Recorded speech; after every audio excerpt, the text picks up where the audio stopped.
ხამე მუზეუმში 21 მაისს საერთაშორისო აქცია საქართველოში გაიმართება. აღამის პირველ საათამდე მუზეუმები იქნება ღია მსურველებს, თუ რა თქმა უნდა, მოუნდებათ შეძლებათ სხვადასხვა ღონისძიების მონაწილეების გახდნენ.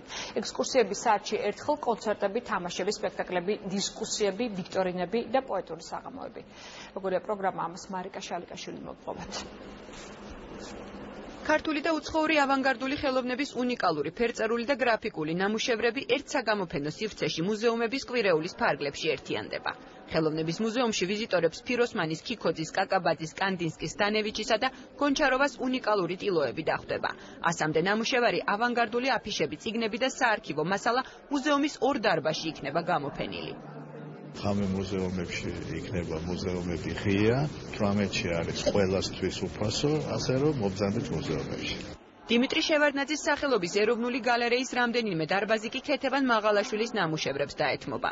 ცნობილი ქართველი პორტრეტისტის ტილოებზე დამთვალიერებელი ანა კალანდაძეს, ელისო ვირსალაძეს, სოფიკო ჭიაურელს, მედია ჯაფარიძესა და მანანა ქიქოძეს ამოიცნობს. გამოფენა მხატვრის 120 წლის იუბილეს ეძღვნება და ასევე დაგეგმილია ორენოვანი მონოგრაფიის პრეზენტაცია. აქ არის წარმოდგენილი მხატვარ ქეთო მაღალაშვილის თითქმის ყველა პერიოდის ნამუშევარი და მაყურებელს შეუძლია თვალი გაადევნოს მისი შემოქმედების ეტაპობრივი განვითარების ხაზს. მუზეუმის საერთაშორისო დღესთან დაკავშირებით აბრეშუმის სახელმწიფო მუზეუმი რამდენიმე პროექტს ამზადებს. მათ შორისაა ფოტოპროექტი, რომელიც კავკასიელი ხალხის ყოფას და მეაბრეშუმეობის საქმიანობასთან დაკავშირებულ ყოველდღიურობას ასახავს. ფოტოებზე აღბეჭდილი ქალები აბრეშუმის ნაციონალურ სამოსში არიან გამოწყობილი. პირველი ღონისძიება ეს არის ქალი აბრეშუმით 21-ე საუკუნე გამოფენის გახსნა, თუმცა ამას გარდა ჩვენ ასევე წარმოგიდგენთ მეორე სტუდენტურ გამოფენას მაქმანს მიღმა, ასევე გვექნება სითიგეინი აბრეშუმის დაიდუმლო. სიღნაღის მუზეუმი დამთვალიერებელს ექსპოზიციას სახელწოდებით მარინისტული პეიზაჟი წარმოუდგენს.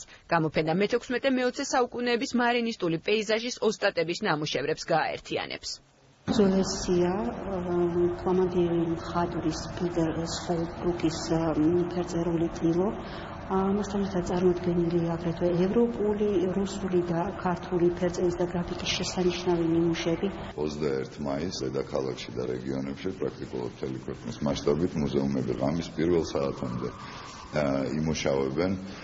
ძალიან საინტერესო პროგრამა აქვს მომზადებული, ძალიან მრავალფეროვანი.